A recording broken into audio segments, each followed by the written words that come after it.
Tonight, we'll explore the origins and real history of the vampire, not as a fictional creature, but as a product of cultural belief, fear, and social transformation. Long before literature romanticized the vampire, communities across Europe shared stories of the restless dead, beings who returned from the grave not to seduce, but to harm. These beliefs often reflected deeper anxieties about death, disease, improper burial, and the breakdown of social order. From ancient Greek myths of the Strix to Eastern European tales of the Strigoi, we'll trace how the idea of the vampire evolved, influenced by religion, plague, and shifting understandings of the body and soul. We'll also examine how modern vampires, like Dracula, emerged from 19th century fears of foreignness, sexuality, and power. This is not a horror story, but a history of belief, revealing how myths take shape through what we fear and what we fail to understand. The vampire, as we know it today, is a polished figure, elegant, immortal, often tragic. But its origins are far humbler, rooted not in aristocratic fiction, but in the daily hardships of pre-modern life. The earliest vampire beliefs emerged from rural communities across Eastern and Southeastern Europe, where harsh winters, poor harvests, and sudden deaths were common. In these fragile environments, survival was uncertain, and death did not always bring closure. People lived close to the earth and closer still to their dead. Illness spread quickly, often without explanation. Burials were rushed. Bodies sometimes decomposed in ways not fully understood, bloating, bleeding, or shifting in their graves. In this context, stories of the restless dead took hold. A person who died suddenly, improperly buried, or ostracized in life could be suspected of returning in spirit or form, bringing misfortune or disease to the living. These figures, later called vampires, reflected more than superstition. They embodied communal anxieties about improper mourning, social transgression, and the thin boundary between life and death. In a world with limited medical knowledge, unexplained deaths demanded explanation. Vampires offered one. Socially, these beliefs often targeted the marginalized, strangers, the unbaptized, accused witches, or those who lived outside accepted norms. Vampirism became a language for expressing fear of the outsider, the rule breaker, or the unresolved. At the same time, communities developed rituals to contain this fear, placing stones in mouths, staking corpses, or burying bodies face down. These were not acts of cruelty, but of control. Attempts to restore balance in times of crisis. Over time, these local beliefs evolved, shaped by religion, science, and storytelling. The church sought to suppress older burial rites. Enlightenment thinkers tried to rationalize vampire accounts. And in the 19th century, literature transformed the vampire from a peasant fear into a Gothic archetype. But before Dracula, before fiction, there were centuries of folk practice, a cultural response to grief, illness, and disorder. In this series, we will explore how the vampire emerged from history, not legendary, as a mirror of human fear, social tension, and the need for meaning when death left questions unanswered. Let's begin slowly and look closely. You walk into the hush where memory breathes, and shadow begins to whisper. The mist is everywhere. It rolls like sleep over the low hills, thick and silver, pooling in quiet places where trees lean inward and the world forgets itself. You walk slowly, your breath soft, your hands tucked into your sleeves. Each step stirs dew from the grass, cool as morning milk. The earth beneath you is gentle, a living hush, neither stone nor soil, but something in between. There is no path, not really, only suggestion, only instinct. You follow it. The lantern you carry is old, brass and greened in places with a handle smoothed by many hands. It doesn't give off much light, but that's all right. Too much brightness would scare the dark away, and this is not a darkness that needs to be banished. It needs to be noticed. Your steps are slow, deliberate. This is not a place for hurry. Even the air moves as if remembering something. It smells faintly of apples, of damp bark, of iron. You crest a small rise and pause. Below you lies a forgotten clearing, not empty, not waiting, but listening. Scattered across the field are stones, old, rounded, softened by weather and time. They jut like teeth from the grass, not in menace but in memory. No names now, no markings you can read, just the quiet fact of presence, of once. You descend carefully, the fog brushing your ankles like a shawl caught in motion. Your breath curls out in little wisps, rising toward the bare trees, one step, then another, until you're standing among them, among the graves. And here, yes, here is where the story begins, not with blood, not with terror, but with stillness. You kneel beside one stone. It's cool beneath your hand, its edges crumbled, lichen-stained. You touch it gently, and a thought rises in you, not your own, but old.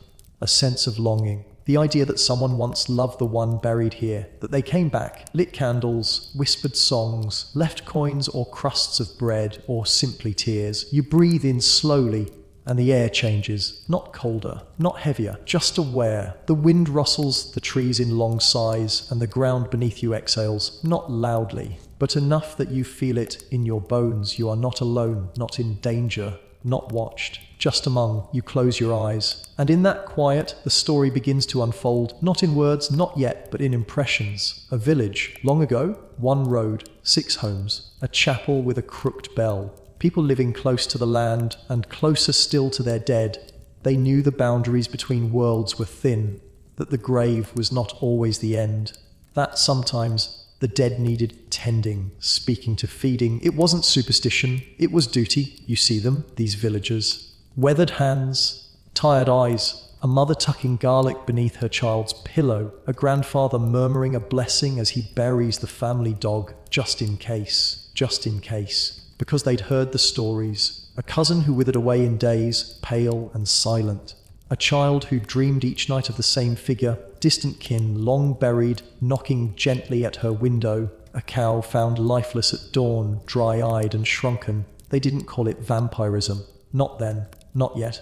They called it something else, the hunger, and so they began to leave offerings, wine poured onto soil, bread broken and scattered at the door, coins placed beneath tongues, not for wealth, for peace. You rest your palm flat on the stone, and in its coolness you feel the echo of those rituals, not fear, love, desperate, aching, clumsy love, the kind that will do anything to keep the world whole. You open your eyes. The mist curls around you like breath from the mouth of the earth. You stand slowly, bones creaking, breath steady. And now the word rises in your mind, vampire. A word much newer than the fear it names. It didn't exist in this place. Not like that. What these people feared wasn't a caped stranger or a cursed noble. It was the neighbor who died too young, the sister buried at dusk, the priest who grew sick and never woke, and yet whose presence lingered. The word upper comes later. Proto-Slavic, meaning something like flyer or Caesar. Not Romanian, not Dracula. That too would come later. In Romania, the word was strigoi, from the Greek strix, screecher, ul, witch, a word that once meant a bird of ill omen, that later meant something worse. You turn slowly in the clearing, and the wind carries a low hoot from the trees. You smile, not because you are unafraid, but because you understand. The owl is not an enemy, just a messenger, just a voice that speaks when others won't. You look again at the graves, and you begin to see how the story was not born in horror. It was born in need. The need to explain why someone who should be gone still lingers, still takes, still aches, and so, slowly, we shaped them into something that made sense, something we could see. A body returned, a mouth red, eyes hollow, hands cold, but it was never about the shape. It was about the question, what if death was not final? What if something was unfinished? And how do we live with that? You walk now, lantern swaying at your side, back toward the edge of the clearing. The path reappears, not because it was made, but because you are ready to find it. Your footsteps are light, the wind lifts your hair, the scent of apples fades into pine. Behind you the stones remain, but they no longer whisper, they rest. And you, for the first time, feel the truth beginning to stir. The vampire does not come from nightmares, it comes from memory, from longing, from the part of us that can't let go. And in that way, oh, it has always been human. You walk deeper now, the forest fading behind you like a remembered dream. The ground flattens into a meadow, quiet beneath the weight of twilight. A field of dried grasses waves gently in the breeze, their pale stalks whispering together, like old women trading secrets. And in the hush between their voices, you hear it again, the soft syllables of forgotten names. You pause near a patch of low stones, smaller and more scattered than the ones before. This was no graveyard, yet the earth hums with stories. You kneel and trace the outline of something carved, not quite a name, not quite a word, just a curve, a line, a mark made by someone with trembling hands and a reason. You wonder if they were afraid, or curious, or simply trying to remember. The word vampire didn't come until later. You know that now. It drifted westward over mountains and through languages, like mist curling through a broken window. Upper, vampire, words borrowed and reshaped, passed down like talismans. You can feel them settle around you, not sharp, not cruel, just old, like dried herbs in a pouch, each version trying to make sense of the same ache. But the people who first whispered of these beings had no need for grand names. They spoke instead of the dead who walked, of mouths that fed after burial, of eyes that opened when they should have closed. They told of villagers drained of strength, of cattle found pale and stiff, of shadows lingering in thresholds. Not monsters, not yet. Just someone who once belonged, someone returned. You brush your hand across the grass. It's cool and sweet-scented, and for a moment you imagine a woman kneeling here centuries ago, her fingers stained with soil, her breath warm as she buries a charm beneath the roots. A sprig of garlic, a shard of iron, a pebble from a river's edge. Not magic, not really. Just memory made physical. She wants her son to rest. You stay with her quietly. Let her grief settle in your bones like soft rain. You don't need to know her name. You've felt what she feels. You rise again, following a worn trail that winds between narrow hills. The moon is higher now, but gentle. A smear of pearl behind thin clouds. It casts no harsh shadows, only silver outlines soft as breath. In the distance, you see it a low cottage, its roof collapsed inward like a sleeping animal. You approach without fear. The door is gone, the hearth cold, but you step inside. Dust swirls in the air like memory made visible. You sit on a broken stool. The wood sighs beneath you, but it holds. You imagine the family that lived here. The way they'd gather by firelight. The way they might have spoken in hushed tones, glancing at the door. Did you hear the groan last night? Old Petra says it's the widow's son, back from the grave. They didn't bury him right, not deep enough. You picture them listening, holding their children close, not because they didn't love the dead, but because they did. Too much.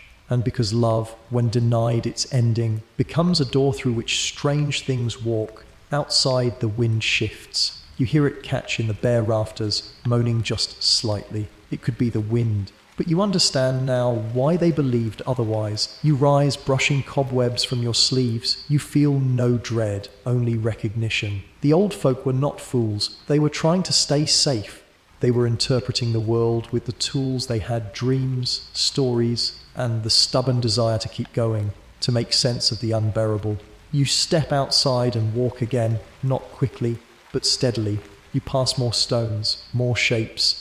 A bird flutters from the grass with a soft gasp of wings. You follow the trail of its flight with your eyes, watching as it vanishes into the gloaming. And now, something else rises in your thoughts. Another name, another thread, Vrikolokos. The word feels strange on your tongue, heavier. Greek perhaps, though not purely. A name caught between languages, like a shadow trapped between doorways. You remember what you've read, how the term once meant werewolf, how it came from the Slavic Volkolak, wolf, pelt. But over time, as stories folded into one another, it became something new, something undead. And suddenly, you see how easy it is for fear to shift shape, from wolf to man to ghost, from hunger to curse to myth. You smile softly, not mockingly, just with wonder. Stories are like that. They don't obey borders. They merge and wander and linger in the soil long after the people who spoke them have faded. You walk along the ridge of a hill now. Below you, small lights flicker in a distant village. Firelight or candlelight, you can't tell. But it feels comforting. Humans. And yet, you know those people too carry stories in their mouths. You imagine one mother whispering to her child, "If you hear the stones rattle, don't open the door. If you see your grandfather standing in the road, don't follow him. He's gone now, let him rest." You pause at the hill's edge. The stars blink quietly above you, their light old and tired and true, and you begin to realize the vampire was never a creature so much as a question. What happens when the dead aren't truly gone? What do we do with the parts of them that linger? The answers change. The fear takes new shapes. But the question remains. You breathe in deeply. The night is cool and kind. Your footsteps are light on the path as you turn, heading down the slope, and somewhere behind you, barely more than a whisper, the dust stirs again. You step into a library made of dusk and breath. Not a grand place, no marble, no stained glass, just worn wood, the scent of ink and wax, the hush of a place where words sleep lightly. Shelves bow beneath the weight of vellum and leather-bound tomes. Candlelight flickers in low sconces, casting gentle shadows that seem to lean in, listening. You move slowly, your fingers drifting across book spines like touching old hands. You feel the stories pulsing beneath your palm. Waiting, you reach for one slim, elegant, quietly pulsing with a name. The Vampire.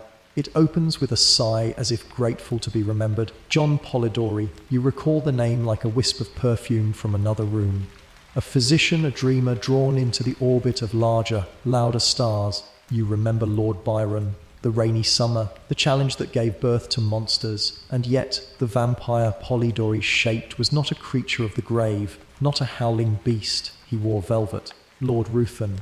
Aristocratic, pale, cold-eyed and magnetic. You read his name and feel the temperature in the room drop, just slightly. Not frightening, just alert. This was the turning point, wasn't it? When the vampire became less a corpse than a mirror. You trace the page with your eyes, letting the language wrap around you like silk.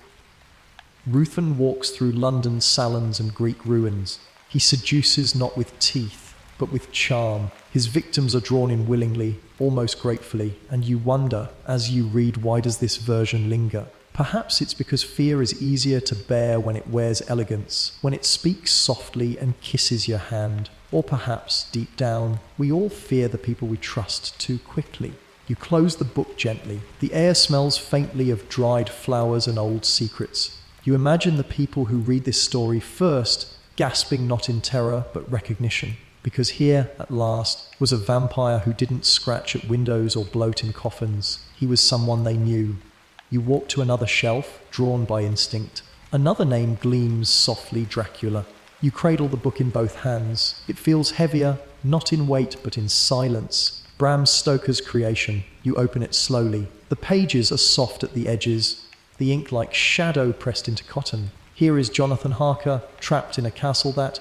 Here are letters, diaries, telegrams, a chorus of voices, fragmented but urgent. And there, in the heart of it all, is the Count, Dracula, not a monster, not at first, but something else. You read of his strange politeness, his ancient knowledge, the way he moves through rooms as if they remember him, a man out of time, alone and dangerous. And again, you wonder, what is it we're truly afraid of? Is it the blood, the death? Or is it the idea that someone could take from us what we do not even realize we're giving? You pause, the book's still open. The firelight flickers across the word undead, and something in your chest stirs, not fear, not grief, just a soft ache, a recognition. You understand now that Dracula was never really about a Transylvanian nobleman. He was about the slow erosion of control, the fear of seduction, the danger of foreignness, the longing for immortality, tangled with its cost. And most of all, he was about us, about how we dress our deepest questions in silken shadow and call them fiction. You close the book with reverence. You sit for a while, letting the quiet settle around you. There is no rush, no destination, only the unfolding. You think about how these stories traveled, how they crossed borders, borrowed languages, slipped into the dreams of poets and painters and readers who lit candles long after midnight. You think about how they still echo. You think about the vampire in modern memory, sleek, tragic, tortured, lovers instead of beasts, outsiders instead of threats. You wonder when the shift happened, when we stopped trying to destroy them and started falling in love. You smile. Maybe the vampire was never a villain. Maybe it was a metaphor waiting to be understood, a symbol of the other, of hunger, of beauty wrapped in danger, of our own yearning for what lies just beyond the veil. The fire crackles softly beside you. The books sigh in their sleep. You stand slowly. Your hands feel warm, your thoughts weightless. And as you leave the library behind, stepping once more into the starlit night, you carry with you not fear, but something gentler. curiosity, compassion, and the soft, unsettling awareness that sometimes the monsters we invent are not monsters at all, but mirrors asking gently if we remember who we are. The moon is high now, trailing a soft shawl of clouds behind it. You walk along a narrow footpath etched between stones and grass. The land here is older, wilder. The silence feels thick, like breath held in the chest of the earth. There are no houses now, no lanterns, only small mounds scattered across the field, crowned with crooked wooden stakes.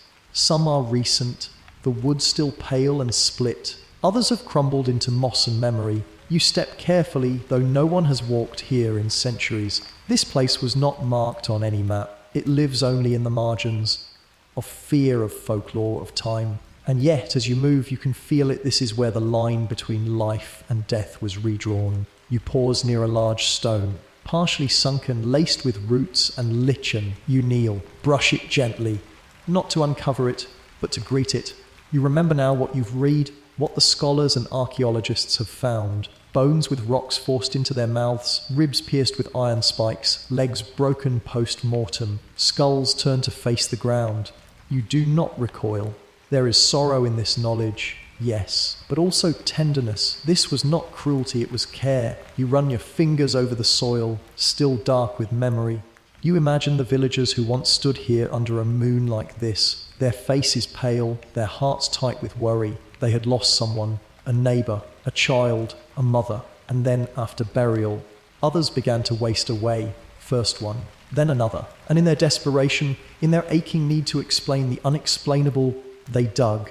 They believed what they saw, a body too lifelike, eyes open, blood at the mouth, limbs still flexible. You know now these are natural processes. Decomposition slowed by cold, by poor soil drainage, gases, fluids, shifts in muscle. But they did not know. What they saw was confirmation. The dead had risen, and so they did what love told them must be done. They put the soul to rest. You feel no judgment. You feel a kind of awe. These were not savages. They were mourners with no guide, no science, no comfort, but old beliefs and older rituals. They placed stones in the mouths to stop the feeding. They pierced the chest to still the heart. They severed heads so that the dead would forget how to return. Each gesture was a prayer, a plea. Let them sleep. Let them stop taking from the living. You rise, dust clinging gently to your palms. The wind sighs through the grass as if mourning with you. This wasn't just here, not just this field.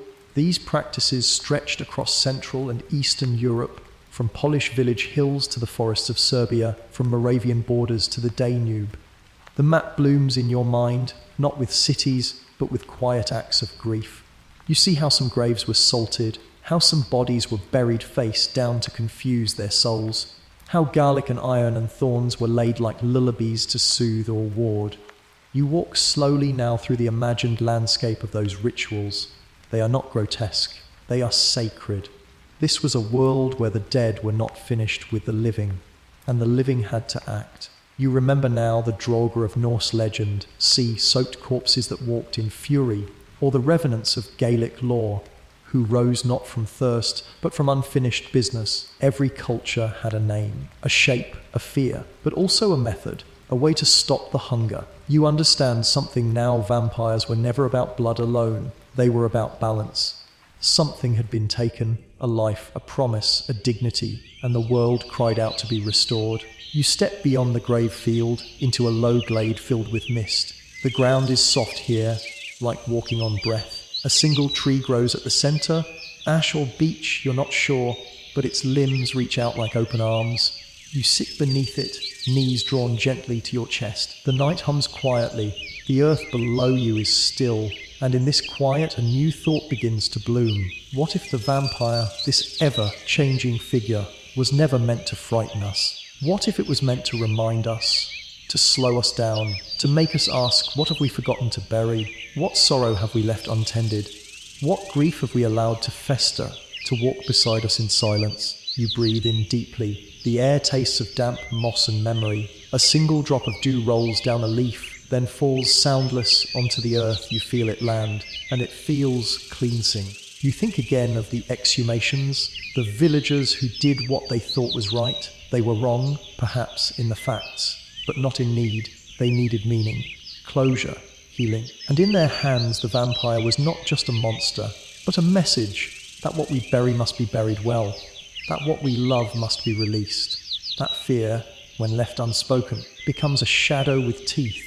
You rest your cheek against your knees. The wind brushes your skin light as a lullaby. You feel held, not by history, but by humanity. You see now that the vampire, in its many shapes and names, was never one thing. It was a mosaic, a mirror, a warning, and maybe to a guide to grief, to healing, to wholeness. You close your eyes, the tree above you breathes, the earth below you sleeps, and you, for a moment, are part of both. You awaken to bells, not loud, not brash, just soft tones drifting from some unseen village, their song carried on the wind like a memory that forgot to fade. You rise slowly, stretching beneath the tree, the ground still damp with dew. The forest has changed around you. The trees stand farther apart now, as if giving you space. The path is clearer, worn by many feet, leading toward what lies beyond. And so you walk, not quickly, but with purpose, with curiosity. The bells grow louder as you reach a ridge, and below you unfolds a small town, steep roofs, narrow streets, windows that blink with candlelight. The kind of place that has always existed and always will. As you descend, the scent of wood smoke and thyme welcomes you. So does the feel of old stone underfoot. Warm in the sun, cool in the shade. The town square is quiet, not empty, just slow. A few figures move like thoughts, soft-footed, careful. A woman sweeping dust into corners. A boy watching pigeons from beneath a cart. You stand in the center, and it's there, in the stillness, that you feel it. Tension, not loud, not spoken. Just something folded into the edges of life. A story waiting to be told. You walk past a church, its doors are closed, but its shadow is long. You touch its cold stone wall and feel a pulse beneath the surface, not blood, but belief.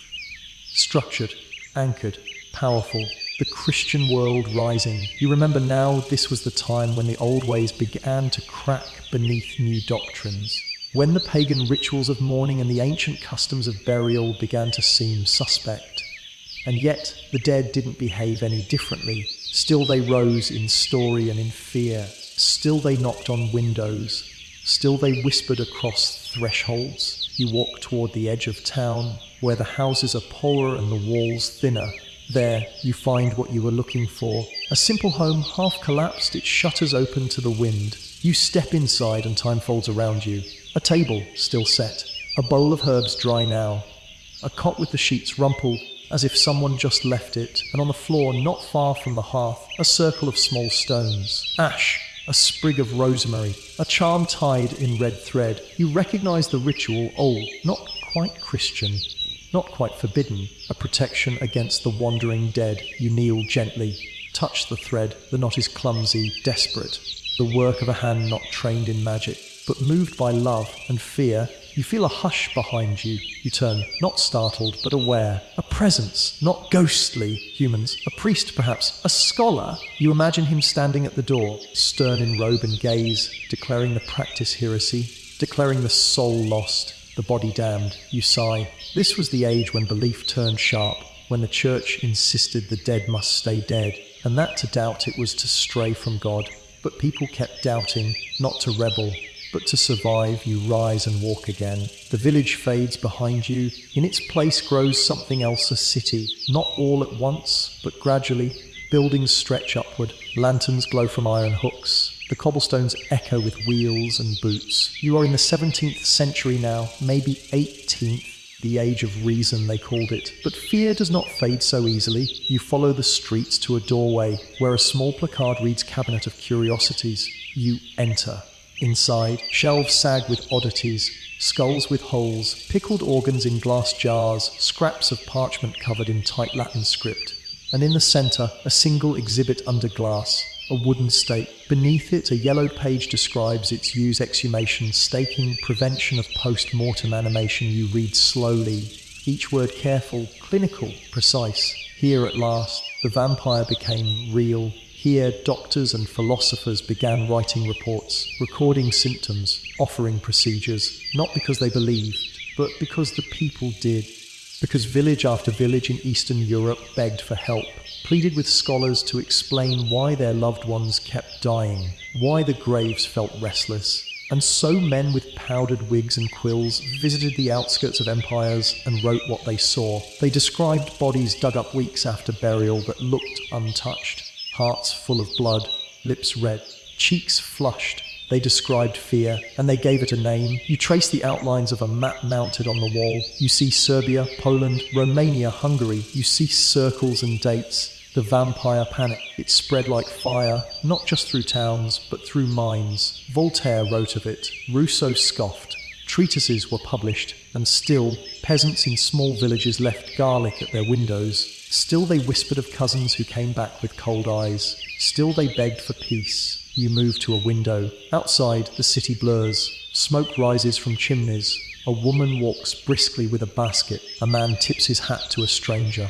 Life continues. And yet, in the quiet corners of parlours and kitchens, the stories bloom. You close your eyes, resting your forehead on the cool glass. This was not a time of ignorance. It was a time of transformation. Science rose, yes, but so did uncertainty. Plague swept through streets. Children vanished in sleep. Bodies were buried too quickly, only to scratch at their own coffins in the dark. And the people, the ordinary ones, they needed meaning, so they reached for old stories and found comfort in them, even if the church condemned them, even if doctors laughed, because belief doesn't ask permission, it asks for peace. You turn from the window and walk back into the street. The city stretches before you, pulsing with movement, light and sound. But beneath the cobblestones, beneath the plaster and iron, the fears remain. They do not haunt, they hum. You walk quietly now, past bookshops and bakeries, past music drifting from open doors, and you feel it. The vampire no longer belongs only to the village. It has entered the drawing room, the stage, the novel, the mind. You exhale slowly. The world is changing. The vampire changes with it, but its heart remains the same. It is the story we tell when we fear we have lost control, when we want to understand what haunts us, when we long for the impossible bargain to bring someone back, or to be brought back ourselves, and to not be punished for it. The sky begins to soften into dusk again. You turn down a quiet lane where ivy climbs the walls and the air smells of rain and roses, and you feel it, the calm before something ends or begins. You are not afraid, you are listening, and the last part of the story is waiting. You are walking again, but the path no longer winds forward. It curves gently back, perhaps, or inward. You are not sure. You do not need to be. The stones beneath your feet are smooth and pale. The trees here have grown taller, older. Their bark is silvery, their leaves small and trembling, like tiny thoughts hanging from quiet minds. There is a lake ahead. It appears without announcement, just past a veil of willow branches, round as an arf, closed in dream. The surface is still, utterly still, and as you step closer, it does not ripple or shy away. It welcomes you. You kneel at the edge, look down and see yourself. But not only yourself, there are others in the water. Faint, soft shadows, not threatening, just present, pale women with wind, slicked hair, eyes like moonlight. Teeth that are not bared, but simply there, like the memory of a bite you never felt. A man in a velvet coat, his expression unreadable. One hand outstretched, as if asking a question that has no answer. A child holding a doll, its face hollowed by time. They are all there, not watching you, reflecting you. You dip your fingers into the lake. It is not cold, it is not warm. It is exactly the temperature of your skin. You sit, legs drawn up, chin resting on your knees. This is the place where stories become mirrors, where myth becomes self, and slowly, softly you begin to see. The vampire has always been about us, about what we fear to lose, and what we dare to want. You think now of how the vampire changed, how it slipped from corpse to count, from bloated demon to pale lover, from dirt, streaked grave to candlelit ballroom, and how it survived, even when its form no longer matched its origin, even when science stepped in and theology cast it out, even when the world turned and turned again. Because the vampire was never truly about drinking blood. It was about crossing thresholds, about entering places forbidden, the home, the church, the body, the soul. It was about hunger, yes, but not just for flesh, for belonging, for control, for beauty, for time. You remember the 20th century now, how the vampire wore new masks. Nosferatu with his rat teeth and bent silhouette, crawling up the stairs of a terrified Europe, then Dracula again, dark-eyed and suave, whispering in velvet English, crossing oceans to find love or dominion or both. Later came others, tragic, romantic, tortured, immortal but lonely, haunted by memory, shaped by loss. You remember Lestat and Lewis, the brooding elegance of immortality's cost, the way they questioned sin, identity, meaning. You remember others still, teenagers with golden eyes, ancient covens hiding among skyscrapers, monsters who turned their backs on killing, yearning instead for understanding. And slowly, almost imperceptibly, something changed. The vampire stopped being what we fled and became what we wished to become. Not always, not entirely, but enough. You watch the lake, the reflections stir now, not threatening, not reaching, just present. You see longing in them. Recognition, sadness too, but not despair. They do not envy your breath. They understand it, because you too are haunted by time. You too want to be seen, to be remembered, to be loved. Even when you feel like a shadow of yourself, you lie back now, the grass cool beneath you. The stars begin to appear, one by one, like stories flickering back into being. And as you stare upward, you feel the weight of centuries, not pressing down, but laying beside you. You think of those who believed, truly, fiercely, in the walking dead. You think of those who wrote poems and novels and scripts, pouring their ache into characters who lived beyond their time. You think of the children who watched candle flames dance and asked, but what if they come back? And you think of yourself, listening, wondering, needing to believe, even just for a moment, that the stories were more than stories, because in the telling we become part of them. You rise once more, walk the path back toward the forest's edge. It has grown lighter now, the sky gently warming at the edges like the inside of a seashell. The birds have not yet begun to sing, but you feel them thinking about it. You pause at the last bend, the place where you first began, the grave, the moss, the silence. And there, resting on the stone, is the marotte, not a jester's this time, but something like it.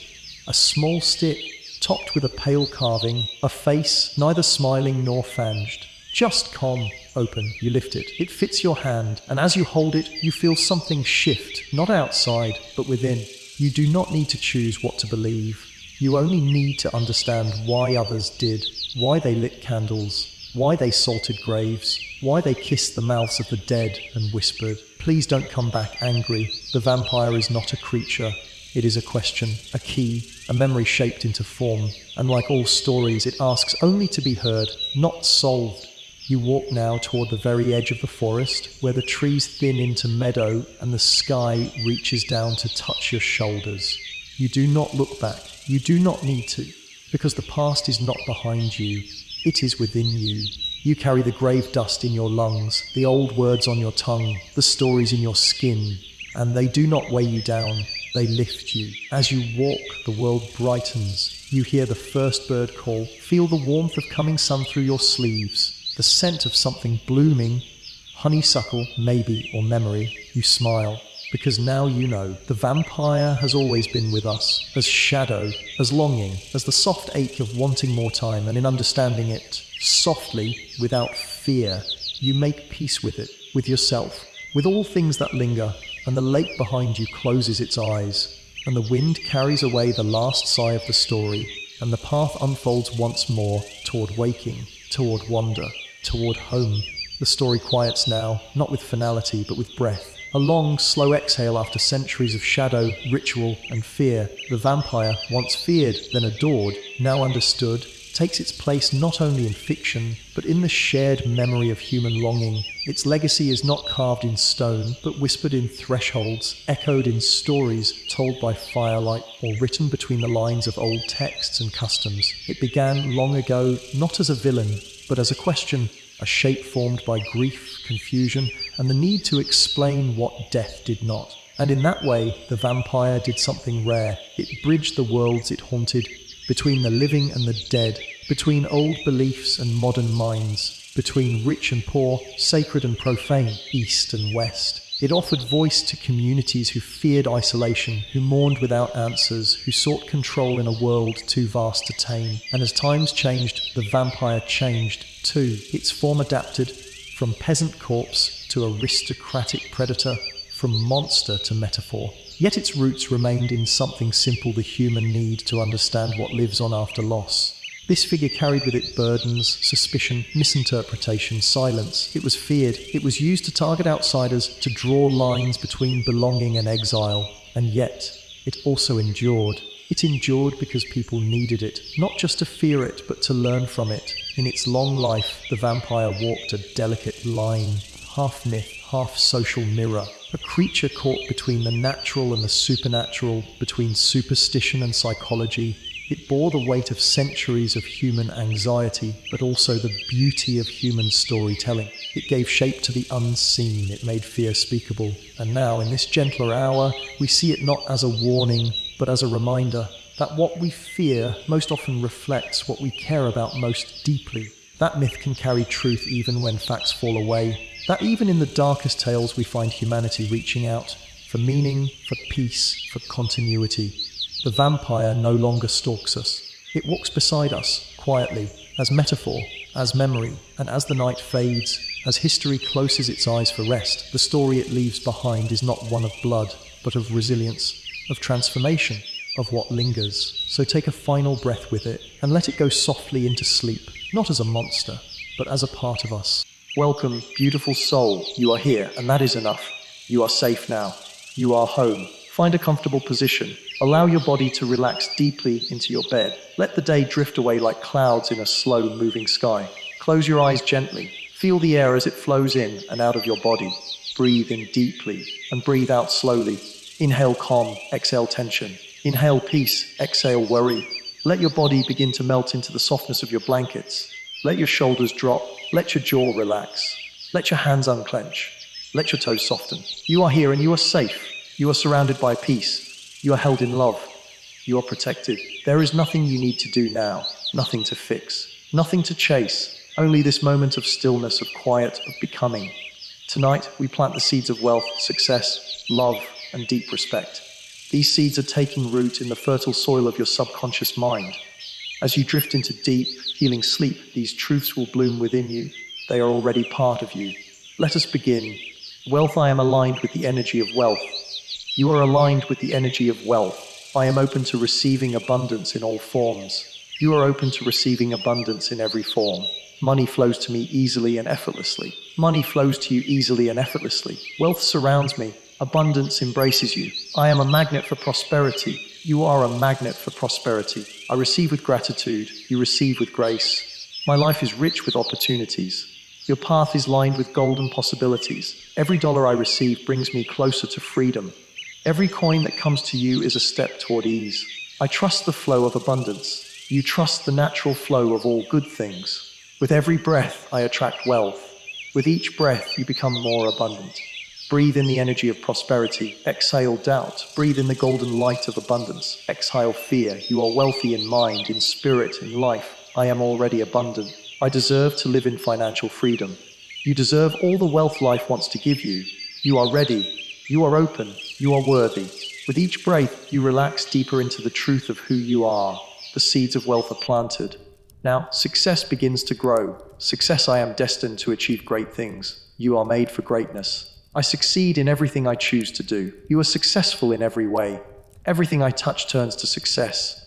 Everything you focus on blossoms. I am focused, determined, and powerful. You are calm, capable, and wise. Success flows to me because I am ready. Success flows to you because you are aligned. I walk in purpose. You walk in power. Doors open for me. Doors open for you. My goals are clear and I achieve them. Your dreams are within reach. I trust the process of becoming. You trust your journey. I celebrate each step forward. You honor every victory, big or small. I am rising. You are shining. The world sees my brilliance. The world is inspired by your light. Success is who I am. You were born for this. You are becoming all you are meant to be. You are exactly where you need to be. Transition, breathe in, breathe out. Let go. Feel the glow of success warming your heart. Now let love surround you. Let love carry you. Love, I give and receive love freely. You are love and you are loved. I am surrounded by people who truly care. You are held in the arms of genuine love. Love is my natural state. Love flows effortlessly to and from you. I attract kind, loving, respectful relationships. You attract beautiful souls into your life. I am open to giving love. You are open to receiving love. I am worthy of deep, lasting connection. You are worthy of real, honest love. My heart is full. Your heart is radiant. I am deeply loved. You are deeply cherished. Love heals me. Love renews you. Love is all around me. Love is within you. I radiate compassion and understanding. You glow with empathy and warmth. I honor my heart. You trust your heart. Love is easy. Love is safe. Love is real. You are not alone. You are never alone. You are loved always. Let the warmth of love settle in your chest. Breathe it in. Let it root deep inside. You are grounded in love. Now let respect rise from within you. Respect, I honor myself deeply. You honor who you are. I speak kindly to myself. You treat yourself with dignity. I stand in my worth. You walk in quiet confidence. I radiate respect and receive it in return. You naturally earn the respect of others. My boundaries are sacred. Your boundaries are strong and clear. I am proud of who I am. You are proud of all you've become. I value myself. You are a person of value. Respect begins within. Respect surrounds you. I am seen. You are heard. You are understood. My presence is powerful. Your presence brings calm and strength. I carry myself with grace. You move through the world with quiet authority. I respect my time, my energy, my journey. Others reflect that respect back to you. I know my worth. You never forget your worth. Respect is not asked for. It is earned through truth, presence, and peace. You are that truth. You are that peace. Breathe in confidence. Breathe out doubt. You are whole. You are steady. You are enough. As the affirmations gently fade, allow yourself to drift even deeper into rest. You have done enough for today. You are enough just as you are. Everything is already working out for you. The universe is aligning in your favor. You are being guided. You are being protected. You are being loved. Let the stillness of sleep wrap around you like a soft blanket. Let your mind float. Let your body rest. Let your spirit restore. You are safe now. You are deeply loved. You are already whole. You are abundant. You are successful. You are loved. You are respected. You are enough. You are powerful. You are loved. Good night, beautiful soul. Rest now. Dream deeply and awaken renewed. I am worthy of wealth in all its beautiful forms. You are worthy of the riches life wants to offer you. My relationship with money is peaceful and empowering. You feel ease when you think about your finances. Wealth is not a dream. It is my reality. You are living in the frequency of abundance. I attract ideas that create prosperity. Your creativity brings you endless opportunities. I honor money, and it honors me back. You treat wealth as a sacred tool, not a burden.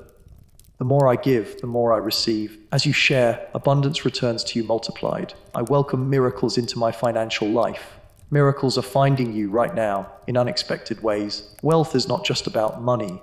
It's about time, peace, and freedom. You are free to live, to rest, and to thrive. Every breath draws in more ease, more blessings, more flow. With each inhale, you expand. With each exhale, you receive. You are resting in the rhythm of abundance. You are sleeping in the arms of wealth. Let this truth settle deep. You are already rich. I no longer chase success. I embody it. Success lives inside you. It grows naturally. I am in harmony with my goals. You are aligned with your highest potential. Obstacles are stepping stones. Every challenge you've faced has made you wiser. I am the author of my story.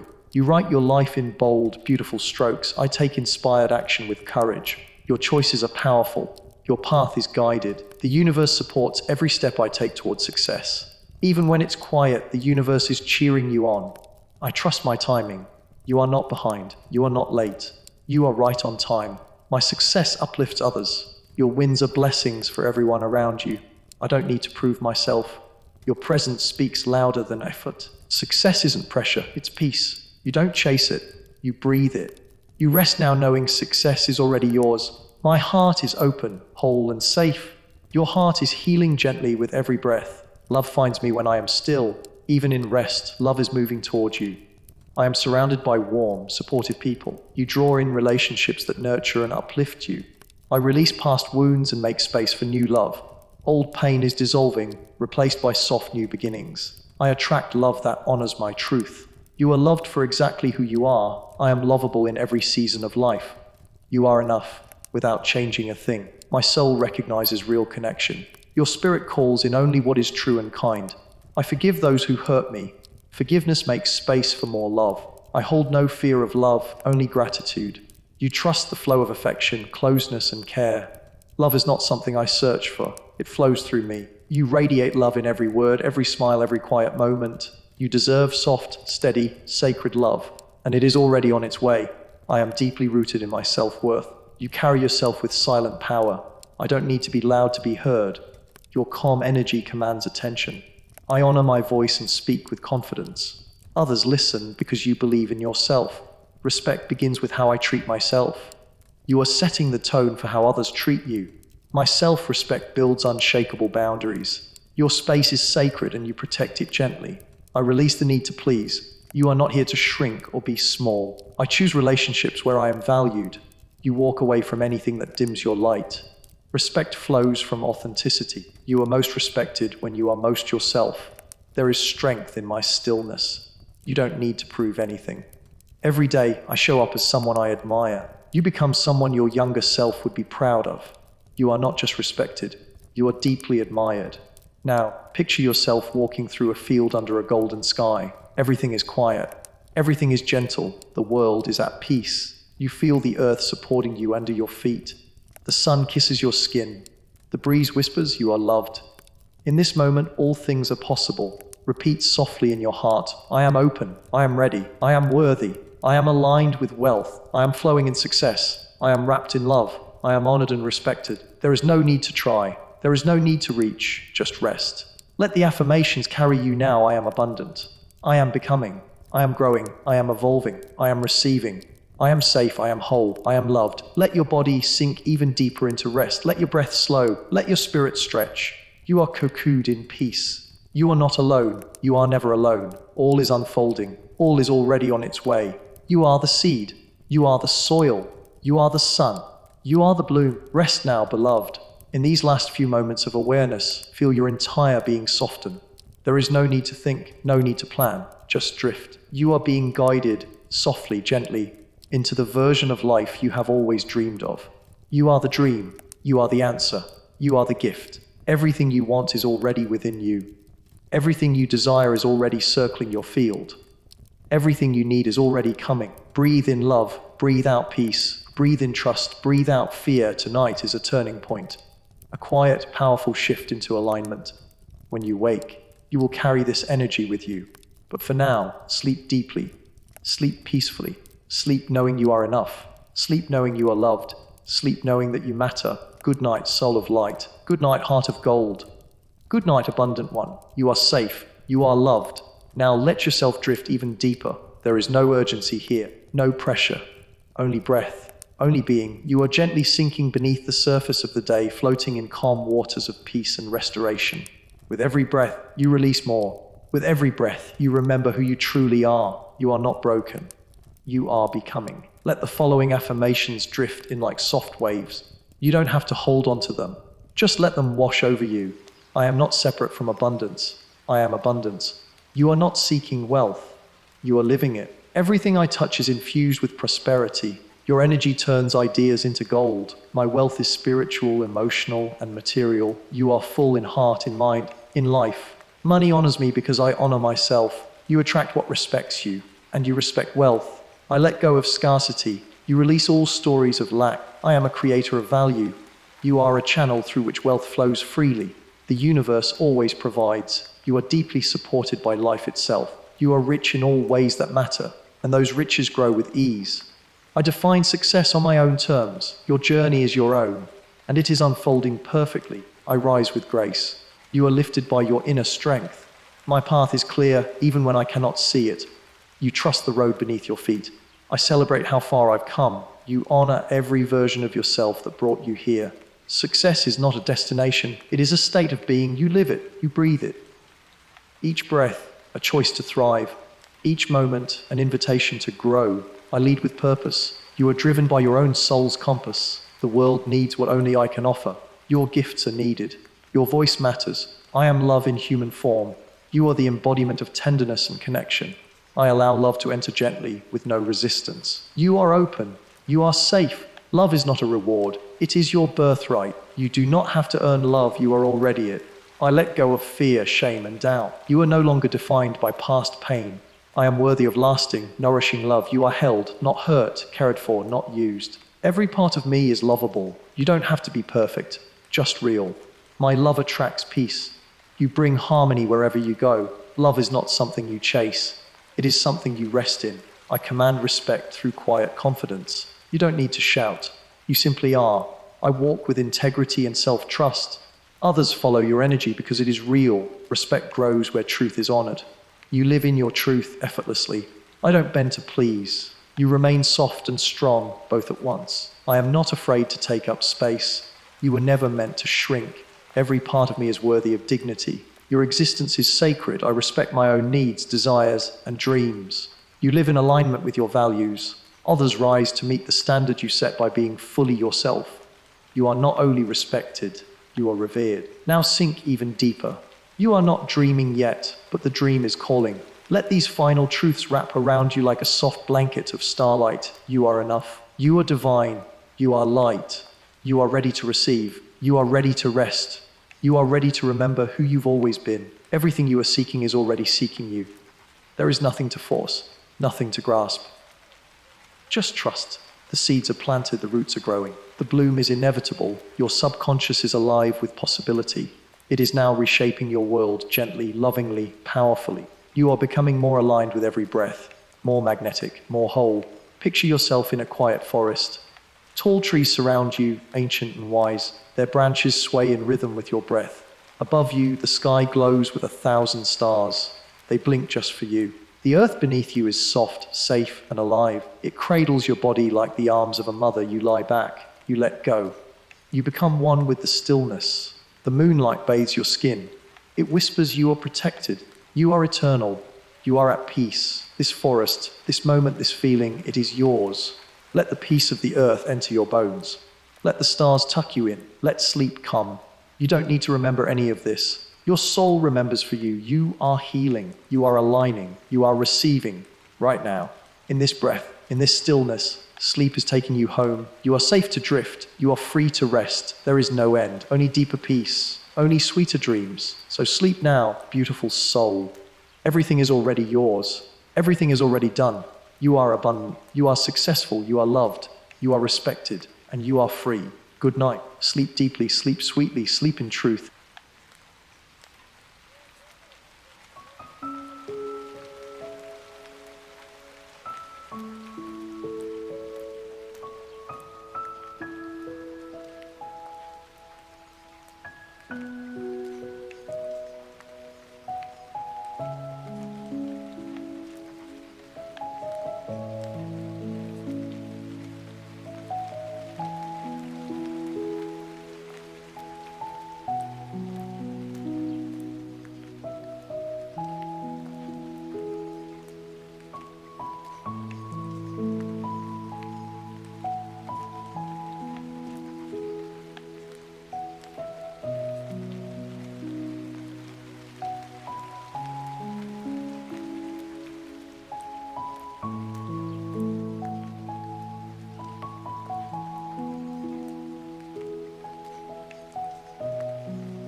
you.